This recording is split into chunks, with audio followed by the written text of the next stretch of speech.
Back to my channel Coder Vlogs. So in this video we will implement bottom navigation bar. So first of all, this is the default project with the counter app template, right? So first of all we will remove this floating action button, and then here I am using scaffold. So scaffold by default have property called bottom navigation bar, right? So I will use that. So scaffold is important when you are implementing the bottom navigation bar. There are two ways of creating bottom navigation bar. The number one way is the custom way, where you will pass custom widget at here, so to show your custom bottom navigation bar. And the second way is using the built-in method. So in this video I will be using the built-in method, right? For built-in method, just write bottom navigation bar. Now it is showing me the error, so you will pass here items. So item is required. After you enter the items, the error will be gone. So item require a list of items for bottom navigation bar. So at here I will pass bottom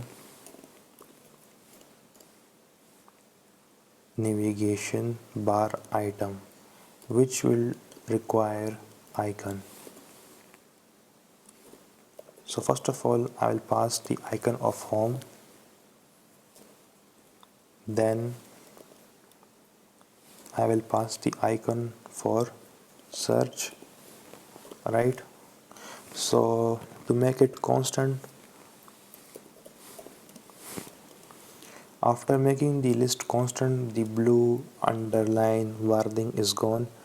So I can also pass label in the item.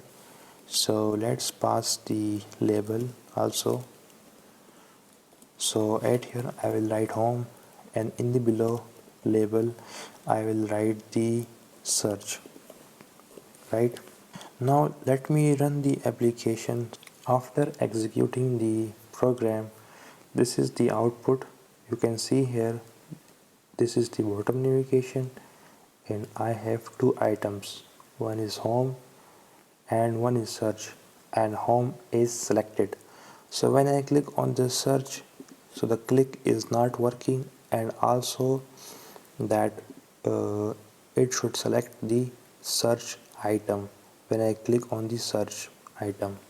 So for that I will write the property of onTap, which will require method. So I pass here empty method, so it require index as a parameter. Now I will write here current index. So I am writing here current index for which item is selected will be defined by the current index, and it require integer value. For that at here I will use int current item is equal to 0. So by default the first item will be selected, and I will pass here. And when the on tab is pressed, then I will use set state, and then I will update the current item value with the on tab method, right? So this index is coming from the UI. When I click on a new item, so that index will be set in the current item variable. So in this way the new item will be selected or active. So if I show you when I click on the on search, so you can see here the search is selected. So this is done with the help of these two properties. Number one is current index and number two is the on tab, right? So also if you want to change the this view by clicking on the item, so I can also show that. Also let's add one more item, bottom navigation bar item with the name of camera. Add here camera and add here string. We will write here add message and that will be like empty, right?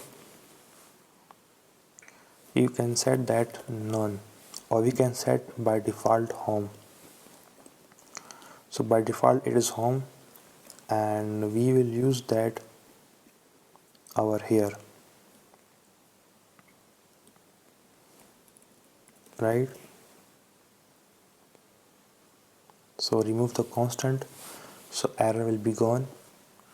Now at here we will write here some conditions. First of all I will write here a condition of index is equal to 0, then if else index is equal to 1, then else. And in the if statement I will update the string variable.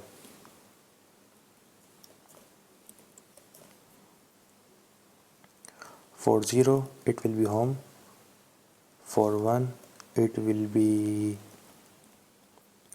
search, and for the last one statement else it will be camera.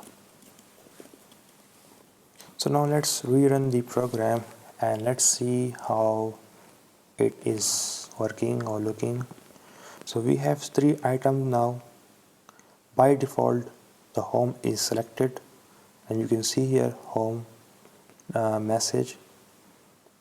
When I click on the second item, so you can see here it is showing me the search text.